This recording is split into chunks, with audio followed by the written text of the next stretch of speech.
Good morning student. तो आज हमें नया चैप्टर स्टार्ट करना है। हमारा चैप्टर नंबर 15 है प्लांट ग्रोथ एंड डेवलपमेंट। इस चैप्टर में हमें प्लांट के अंदर किस तरीके से ग्रोथ होती है, ग्रोथ होने के बाद में वो कैसे मैच्योर होते हैं, उनका डेवलपमेंट कैसे होता है और इस डेवलपमेंट को करने के लिए कौन कौन से फैक्टर रेस्पॉन्सिबल होते हैं, ये देखना है। तो इस बेसिकली इस चैप्टर में से हमारा आधा पार्ट तो डिलीट हो चुका है जो इस बार के सिलेबस में नहीं है। हमें केवल इस चैप्टर में से प्लांट हार्मोन्स के बारे में ही पढ़ना है। क्या पढ़ना है? केवल प्लांट हार्मोन्स के बारे में ही रीडिंग लगानी है हमको। उन हार्मोन्स का क्या यूज़ है, किस तरीके से वो प्लांट के अंदर अपना रोल निभाते हैं, ये देखना है। और जो ग्रोथ है, डिफरेंटिएशन है, इसके अलावा मेरिस्टेम है, किस तरीके से ग्रोथ को मेजर करते हैं, फेज ऑफ ग्रोथ क्या क्या है, ये चीज़ें हमको नहीं देखनी है। मतलब ये हमारे सिलेबस में से हट चुका है ये पार्ट, लेकिन फिर भी इसका थोड़ा सा इंट्रोडक्शन देख लेते हैं कि वे ग्रोथ क्या होती है। तो ग्रोथ से बेसिकली आप समझते हैं कि ग्रोथ का मतलब क्या होता है। जैसे मान लो ये शीट है, ये हमारा कोई शीट है, ठीक है। इसके अंदर क्या है? ये डाइकोट शीट है ये हमारा, क्योंकि इसके अंदर 2 डाइकोटिलिडीन्स है, ठीक है। ये फर्स्ट और सेकंड। ये ऊपर वाला क्या है हमारा? क्ल्यूम्यूल, और ये नीचे वाला रेडिकल, ठीक है। ये ऊपर वाला तो फ्यूचर शूट के लिए रिस्पॉन्सिबल है और ये नीचे वाला फ्यूचर रूट के लिए रिस्पॉन्सिबल है, ठीक है। तो जब हम शीट को अगर जैसे हमारा ये शीट है, इसको हमने क्या किया, मतलब ज़मीन के अंदर गाड़ दिया। जब इसकी फेवरेबल कंडीशन मिलती है, प्रॉपर वे में ऑक्सीजन इसको मिलेगा, वाटर मिलेगा इसको, है ना, सनलाइट मिलेगी, तो फिर यहाँ से क्या होगा, एक प्लांट का क्या हो जाएगा? जर्मिनेशन हो जाएगा। ये जो शीड है हमारा वो क्या हो जाएगा? जर्मिनेट होने लग जाएगा। इस शीड से इस तरीके से 2 डाइकोट्स निकलेंगे, एक ऊपर की तरफ और एक नीचे की तरफ। ये ऊपर वाला तो क्या बनाएगा? स्टेम बनाएगा, नीचे वाला रूट बनाएगा, ठीक है। लेकिन उससे पहले क्या बनता है? ये फ्यूचर शूट और ये फ्यूचर रूट में कन्वर्ट हो जाता है, ठीक है।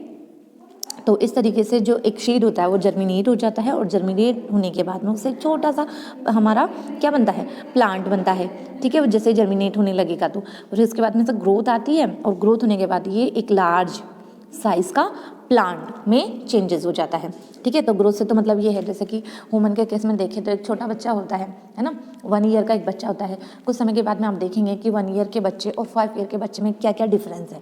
1 ईयर का जो बच्चा होगा वो ठीक से चल नहीं पाएगा, और 5 ईयर का बच्चा, उसकी लेंथ भी बढ़ जाएगी, है ना, वो बोलने भी लगेगा, और आप उसे जो पूछेंगे उन सवालों का वो जवाब भी दे पाएगा।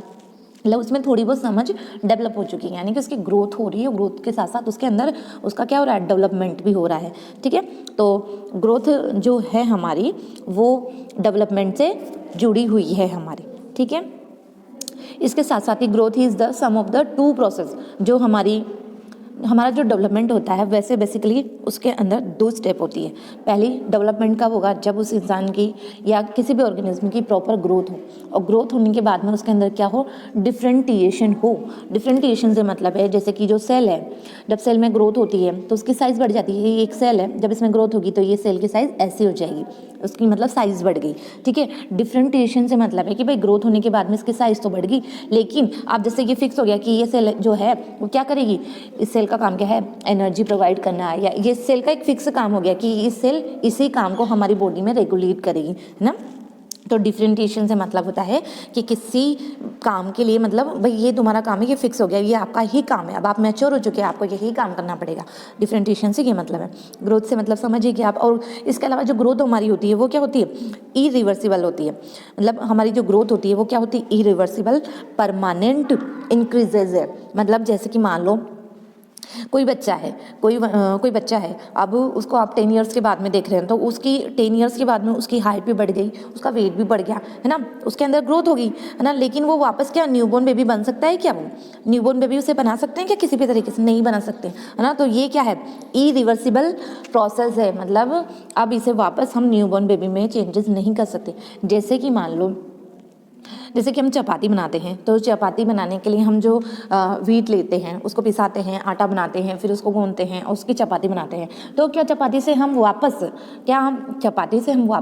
क्या उस तरह का जो व्हीट का दाना होता है, गेहूं की दाने होते हैं, क्या उसमें कन्वर्ट कर सकते हैं? क्या नहीं कन्वर्ट कर सकते ना, क्योंकि ये क्या है, इरिवर्सिबल प्रोसेस है हमारी। ठीक है। इसके अलावा जो प्लांट ग्रोथ होती है, वैसे हमारा टॉपिक नहीं है ये, लेकिन जो प्लांट में ग्रोथ होती है वो मतलब बहुत सारे फैक्टर्स पर डिपेंड करती है। फैक्टर कौन कौन से हो सकते हैं? फैक्टर जो ग्रोथ के लिए रेस्पॉन्सिबल है वो हो सकते हैं, एक तो इंट्रिंसिक, एक होता है एक्सट्रिंसिक, है ना। इंट्रिंसिक जो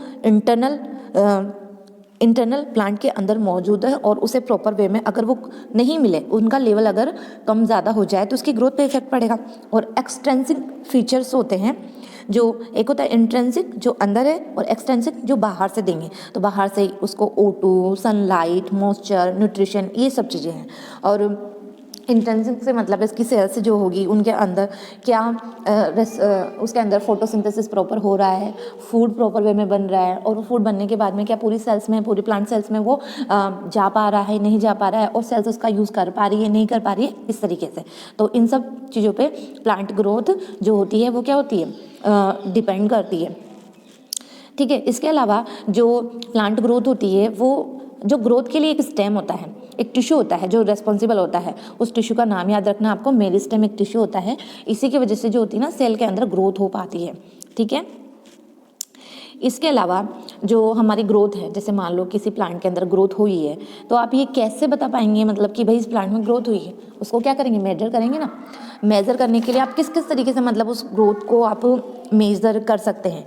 तो ग्रोथ को मेजर करने के लिए हम किस तरीके से कर सकते हैं, जैसे मान लो कोई 2 प्लांट है, एक प्लांट हमने 4 दिन पहले का लिया और एक 4 दिन के बाद का लिया हमने, फिर उसके अंदर हमको ग्रोथ को मेजर करना है, नापना है। किस तरीके से? या तो हम उसका फ्रेश वेट नापेंगे ना, वेट करके देखेंगे, या उसके लेंथ को नाप के देखेंगे हम, या उसके वॉल्यूम को नाप के देखेंगे, है ना। तो इस तरीके से हम इस ग्रोथ को मेजर कर सकते हैं। और किस किस तरीके से ग्रोथ को मेजर कर सकते हैं? या तो फ्रेश वेट से मतलब है कि गीला है ना, गीला है उस समय उसको क्या कर लिया हमने, उसको मेज़र कर लिया या वेट करके देख लिया। और ड्राई वेट से मतलब है कि जैसे जलाने के बाद जो राख बचती है ना, तो उससे मेज़रमेंट करके हम ये कंपैरिजन निकालें कि कौन सा कम है, कौन सा ज़्यादा है, या पहले कम था या बाद में ज़्यादा हुआ, इस तरीके से, है ना। तो फ्रेश वेट और ड्राई वेट का मतलब आप समझ गए क्या होता है, फ्रेश वेट और ड्राई, इस तरीके से। या फिर कोई एरिया है, जैसे कोई एरिया है जिसमें क्या हो रहा है कि हमने ग्रोथ होने से पहले इस एरिया को मेज़र किया था, इसके अंदर सेल नंबर गिने होंगे, है ना। अब ये एरिया क्या हो गया, इंक्रीज़ हो गया, तो इसके अंदर हम सेल नंबर से काउंटिंग कर सकते हैं, है ना। जो भी तरीका पॉसिबल हो उसको मेज़र करने का वो हम ले सकते हैं। हो सकता हो प्लांट की लेंथ से, एरिया से, वॉल्यूम से, सेल नंबर से, किसी भी तरीके से मतलब हम क्या कर सकते हैं, ग्रोथ को मेज़र कर सकते हैं। ठीक है। दूसरा फेज़ ऑफ ग्रोथ है यहाँ पर कि जो ग्रोथ होती है तो उसमें 3 तरह की फेजेस देखने को मिलती है। ठीक है। एक क्या होता है कि मतलब जैसे ये हमारी रूट है ना, रूट वाला पार्ट है। तो रूट वाले पार्ट को जब हम किसी अर्थ के अंदर जब उसको रखते हैं, तो इस वाले पार्ट में क्या है कि जैसे ये सेल नंबर है, तो पहले तो सेल नंबर इंक्रीज होंगे, है ना। किसकी वजह से सेल नंबर इंक्रीज होंगे? मेरिस्टेम टिश्यू की वजह से, है ना। इसकी वजह से यहाँ पर क्या होगा, सेल नंबर इंक्रीज होंगे, तो इस फेज़ को हम बोलेंगे मेरिस्टेमिक फेज़। उसके बाद ये सेल्स क्या हो जाएंगी, थोड़ी सी बड़ी हो जाएगी, साइज में बड़ी हो जाएंगी, तो इस फेज़ को हम बोलेंगे फेज़ ऑफ इलोगेशन, यानी जो सेल है उसके साइज़ का बड़ा होना। उसके बाद में क्या होगा, उसके बाद में ये जो सेल्स है ये क्या हो जाएगी, पूरी तरीके से मैच्योर हो जाएगी, है ना। तो कौन सी फेज़ आएगी फिर, फेज़ ऑफ मैच्योरेशन। तो फेज़ ऑफ ग्रोथ में हमको जब ये सेल डिवाइड होती है तो 3 तरह की फेज़ देखने को मिलती है। फर्स्ट है मेरिस्टेमिक फेज़, दूसरी है फेज़ ऑफ इलोगेशन, और थर्ड है फेज़ ऑफ मैच्योरेशन। तो जो फर्स्ट स्टेज है हमारी, ये फर्स्ट वाली है, ये सेकंड वाली है, और ये थर्ड वाली है। फर्स्ट वाली में क्या हो रहा है, सेल नंबर इंक्रीज हो रहे हैं। और सेल नंबर कैसे इंक्रीज होंगे, जब सेल में डिवाइडेशन होगा, जब सेल डिवाइड होगी तो सेल नंबर इंक्रीज होंगे, है ना। तो उस फेज़ को हम बोलेंगे मेरिस्टेमिक फेज़, है ना। उस फेज़ को हम बोलेंगे मेरिस्टेमिक फेज़। फिर दूसरी फेज़ में क्या होगा कि उस सेल्स की जो साइज़ है वो इंक्रीज होगी, तो उस फेज़ को हम बोलेंगे फेज़ ऑफ इलोगेशन। ठीक है। फिर थर्ड फेज़ में क्या होगा, वो जो सेल से मैच्योर हो जाएगी तो उसे हम बोलेंगे सेल ऑफ मैच्योरेशन। तो ठीक है, ये 3 फेज़ है इसकी ग्रोथ फेज़ में हम 3 फेज़ को देखते हैं। ठीक है, यहाँ तक क्लियर।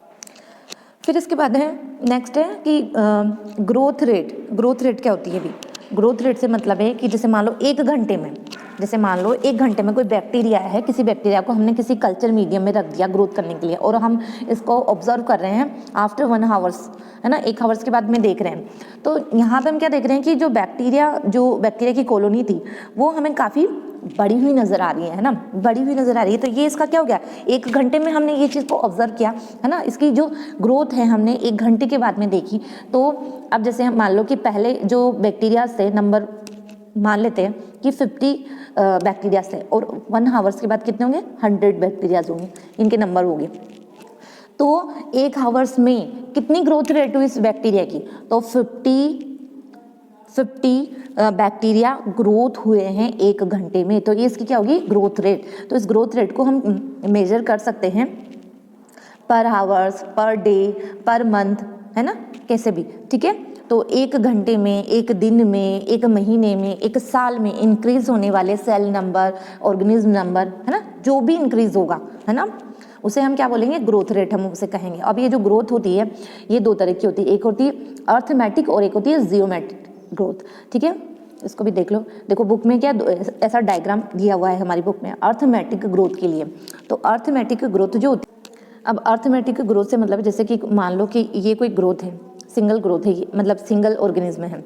अब इसमें डिवाइडेशन होगा तो ये 2 ग्रोथ, मतलब 2 ऑर्गेनिज्म बन गए हमारी, 2 नई डॉटर सेल्स बन गई हमारी। तो अर्थमेटिक में क्या होता है कि जैसे ये वाली है ना, फर्स्ट वाली, ये तो क्या होती है कि मैच्योर हो गई, अभी ये मैच्योर होगी, तो अब इसको ना तो डिवाइडेशन करना है ना कुछ और करना है। अब इसको जो इसके लिए जो इसका वर्क है, जिसके लिए इसको बनाया गया है, वो उस काम को ये करेगी, ग्रोथ नहीं करेगी। जबकि इस सेल का अभी काम क्या है भाई, नहीं इसको संतुष्टि नहीं मिली अभी तो ये ग्रोथ करेगी, आगे बढ़ती जाएगी, फिर ग्रोथ करती जाएगी। तो अर्थमेटिक में क्या होता है, अर्थमेटिक में जब एक इंडिविजुअल के अंदर डिवाइडेशन होता है तो रिजल्ट में नंबर ऑफ सेल्स इंक्रीज होते हैं, और एक जो सेल होती है वो तो क्या होती है, मैच्योर हो जाती है, मैच्योर होगी तो वो आगे डिवाइड नहीं करेगी, जबकि दूसरी क्या होती है, फिर डिवाइड करेगी, फिर इसमें से एक मैच्योर हो जाएगी, फिर ये आगे डिवाइड करेगी, इस तरीके से होता है। तो इस डायग्राम में जैसे देख पा रहे होंगे कि ये क्या है, 2 सेल है, इन दोनों में क्या हुआ, डिवाइडेशन हुआ। तो डिवाइडेशन के रिजल्ट में क्या हुआ कि भाई ये 2 से 3 बन गई, ठीक है। लेकिन ये जो फर्स्ट वाली थी ये तो मैच्योर थी तो उसको आगे डिवाइड करना नहीं था, तो ये ऐसे कैसे रही सिंगल, फिर ये 2 बन गई, ठीक है। उसके बाद में फिर आगे ग्रोथ हुआ, तो इसमें से ये एक मैच्योर थी तो ये इसको ग्रोथ करनी नहीं थी, तो इस तरीके से इसमें सेल नंबर बढ़ते चले जाते हैं। और जब इसका हम ग्राफ देखते हैं तो हमें एक लाइनर ग्राफ देखने को मिलता है, लाइनर ग्राफ देखने को मिलता है अर्थमेटिक ग्रोथ में, लाइनर जो ग्राफ है वो देखने को मिलता है, ठीक है। और इसके लिए एक इक्वेशन भी दी गई है, LT = L0 + RT, ठीक है। ये इक्वेशन दी गई है अर्थमेटिक ग्रोथ के लिए। इसमें से L0 क्या है, इनिशियल ग्रोथ, है ना, इनिशियल ग्रोथ, और LT से मतलब है फाइनल ग्रोथ, ठीक है, कितने टाइम में हमने उस ग्रोथ को, लेंथ को, है ना, मेजर किया। R से मतलब है ग्रोथ रेट और T से मतलब है टाइम, ठीक है। ये इनिशियली है, ये फाइनल है, ये रेट है ग्रोथ रेट और ये टाइम।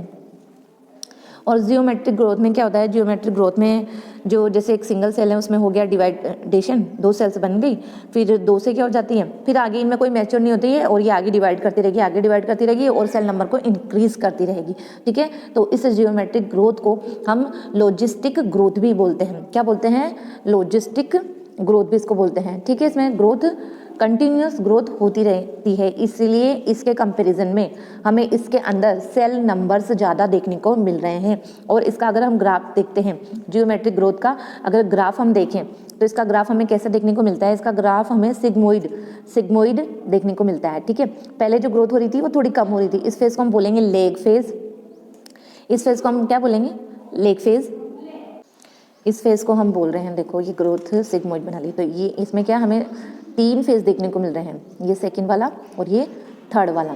फर्स्ट वाला उसको बोलते हैं लेग फेज, जिसमें क्या बहुत कम हमें ग्रोथ देखने को मिल रही है। सेकंड वाले में देखो एकदम से ग्रोथ बहुत ज़्यादा बढ़ गई, क्योंकि पहले तो 1 सेल थी, 1 से 2 बनी, फिर 2 ने एक साथ किया तो 4 सेल, फिर 4 ने एक साथ ग्रोथ किया तो 8, 8 से फिर कितनी ज़्यादा हो गई ना, ऐसा ग्रोथ होती जा रही है, सेल नंबर इंक्रीज होते जा रहे हैं। तो सेकंड वाली जो फेज़ है इसको बोलेंगे एक्सपोनेंशियल फेज़। और फिर यहाँ पे ये थर्ड फेज़ में क्या हो जाता है, स्टेशनरी, इसको मतलब यहाँ पे क्या हो जाता है, ये थोड़ी स्थिर हो जाती है ग्रोथ, है ना, स्थिर हो जाती है। तो यहाँ पर हमें 3 फेज़ देखने को मिलती है। वैसे तो अपने सिलेबस में है नहीं, फिर भी थोड़ा सा देख लो। जैसे कि यहाँ पे देखो एक डायग्राम दिया हुआ है जाइगोट का। जाइगोट समझते हो ना आप, ये मेल सेल, ये फीमेल सेल, यानी कि ये स्पर्म और ये ओवम, जब इनका फ्यूजन होता है, फर्टिलाइजेशन होता है, फर्टिलाइजेशन के रिजल्ट में क्या बनता है, हमारा जाइगोट बनता है। ठीक है, एक सेल बन जाती है, जाइगोट बन जाता है। ठीक है, ये जाइगोट हमारा बन गया। फिर जाइगोट के अंदर क्या हो रहा है, डिवाइडेशन हो रहा है। डिवाइडेशन से अब इसके अंदर 2 सेल बन गई, फिर डिवाइडेशन हो रहा है, फिर 4 सेल बन गई, फिर आगे डिवाइडेशन होता है इसके अंदर 4 से 8, 8 से 16, इस तरीके से होगी। तो ये इसमें ये बताया गया है कि आगे की जो ग्रोथ होती है वो कौन सी ग्रोथ होती है, जियोमेट्रिक ग्रोथ होती है इसमें। ठीक है, सेल में जो डिवाइडेशन होता है कैसा होता है, जियोमेट्रिक ग्रोथ का होता है। ठीक है, तो ये अर्थमेटिक सेल्स होगी। अर्थमेटिक सेल्स में मैंने आपको बताया कि 2 से 4, 4 से 6, 6 से 8, है ना, इस तरीके से होता है। जबकि जियोमेट्रिक के अंदर मतलब जो ग्रोथ होती है वो कंटिन्यूस डिवाइड होती रहती है, सेल के अंदर कंटिन्यूस डिवाइडेशन होता रहता है। जियोमेट्रिक के अंदर कंटिन्यूस डिवाइडेशन हमको देखने को मिलता है। और इसमें देखो 3 तरह की फेज थी, मैं भी आपको बताई थी। इनिशियली ग्रोथ जो होती है स्लो होती है, उसे हम बोलते हैं लेग फेज। ठीक है, उसके बाद में जो ग्रोथ होती है वो रैपिडली इंक्रीज होने लग जाती है, बहुत कंटिन्यूस लगातार बढ़ने लग जाती है, तो इसे हम क्या बोलेंगे, एक्सपोनेंशियल फेज या लोग फेज भी इसको बोलेंगे। फिर थर्ड जो फेज आएगी उसमें क्या होगा, जो ग्रोथ रेट है वो वापस से डाउन हो जाएगी, जिसे हम क्या बोल रहे हैं, स्टेशनरी फेज हम उसे बोल रहे हैं। ठीक है, यहाँ तक क्लियर हो। ये ग्राफ मैंने आपको बताया था, ये अर्थमेटिक का ग्राफ और ये जियोमेट्रिक का ग्राफ। ठीक है, और यहाँ पे देखो ये ग्रोथ को भी अच्छे से डिफाइन किया गया है, कैसे 1 से 2, 2 से 4 सेल्स बनती है। ठीक है, इसके अलावा देखो यहाँ पे एक फिगर दिया हुआ है, मतलब ये अपनी बुक में भी दिया हुआ है कि जैसे ये कोई लीफ है, ये स्मॉल लीफ है और ये थोड़ी सी लार्ज लीफ है। अब हमने क्या किया कि 2 दिन के बाद में ये ग्रोथ रेट को मेजर किया, मान लो। तो पहले जो इनिशियली इसकी जो ग्रोथ थी इस लीफ की, फर्स्ट वाली लीफ की, तो कितनी थी, 5 सेंटीमीटर, और ये वाली 50 सेंटीमीटर थी ये। ठीक है, अब जब हमने 2 दिन के बाद में इनमें देखा कि इसमें कितना ग्रोथ हुआ है, उसको मेज़र भी किया हमने। तो मेज़र करने के बाद क्या देखा भाई, इसकी जो 5 से ये कितनी होगी, 10, और ये वाली कितनी होगी, 55। अब जब हमने देखा कि इनमें भाई अंतर मतलब इंक्रीज कितना हुआ, तो दोनों में कितना हुआ, 5 हुआ, दोनों में कितना हुआ, 5 हुआ। लेकिन 5 इसके लिए बहुत ज़्यादा है और 5 इसके लिए बहुत कम है। इसकी साइज़ के अकॉर्डिंग तो ज़्यादा, डबल कर लिया इसने तो ग्रोथ, है ना। और इसने जो ग्रोथ करी 2 दिनों में, वो इसके मुकाबले ग्रोथ तो करी लेकिन कम करी। ठीक है, तो ये इस फिगर में हमको यही बताया गया है। और यहाँ पे देखो 3 टर्म्स यूज़ की गई है, एक है डिफरेंटिएशन, दूसरा डी डिफरेंटिएशन और तीसरा है रीडिफरेंटिएशन। तो डिफरेंटिएशन का मतलब क्या होता है कि जैसे कोई सेल है, सेल में डिवाइडेशन हो गया, डिवाइडेशन होने के बाद में इसकी संख्या बढ़ी, उसके बाद में ये मैच्योर हो गई, है ना, मैच्योर सेल हो गई है ना, यानी कि इसके अंदर क्या हो गया, डिफरेंटिएशन हो गया। अब जैसे इस सेल का जो काम है, जो वर्क है, उसे करने के लिए अब ये क्या है, पूरी तरीके से सक्षम है, एबल है उस वर्क को करने के लिए, है ना। पहले तो ये मैच्योर हुई नहीं थी, है ना। तो मैच्योर सेल और वो जिस वर्क के लिए, है ना, उस प्लांट बॉडी के अंदर है, मतलब जैसे मान लो अगर वो लीफ के अंदर है, तो लीफ का काम क्या होता है, मेनली फोटोसिंथेसिस को परफॉर्म करना। तो वहाँ की जो सेल्स होगी वो भी फोटोसिंथेसिस में हेल्प करेगी, है ना। तो उनका काम क्या होगा कि जो ये सनलाइट है, उस सनलाइट को क्या करेगी, ट्रैप करना, है ना। तो वो कब कर सकती है, जब वो मैच्योर होगी, है ना। मैच्योर होगी तभी तो वो उस फंक्शन को प्रॉपर वे में कर सकती है। तो वो उस सेल में अब क्या हो गया, इस सेल में अब हो गया डिफरेंटिएशन। क्या हो गया, डिफरेंटिएशन हो गया इसमें। ठीक है, उसके बाद में दूसरी टर्म है डी डिफरेंटिएशन। डी डिफरेंटिएशन दूसरी टर्म है।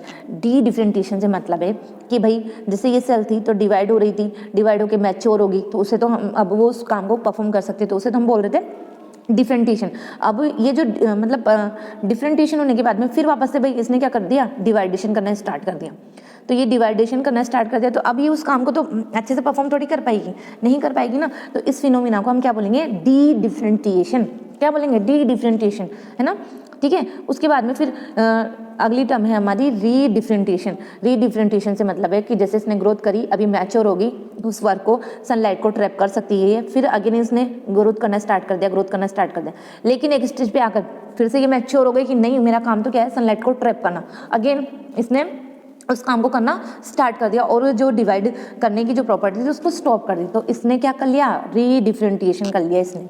ठीक है, क्लियर है यहाँ तक, डिफरेंटिएशन और डी डिफरेंटिएशन एंड रीडिफरेंटिएशन। ठीक है, जैसे मान लो कि हम ह्यूमन है ना, जैसे हमारा जब जन्म होता है, न्यू बेबी से हम एडल्ट बनते हैं, तब तक तो हमारा काम क्या होता है, पढ़ना लिखना तुम्हारा ये काम है ना।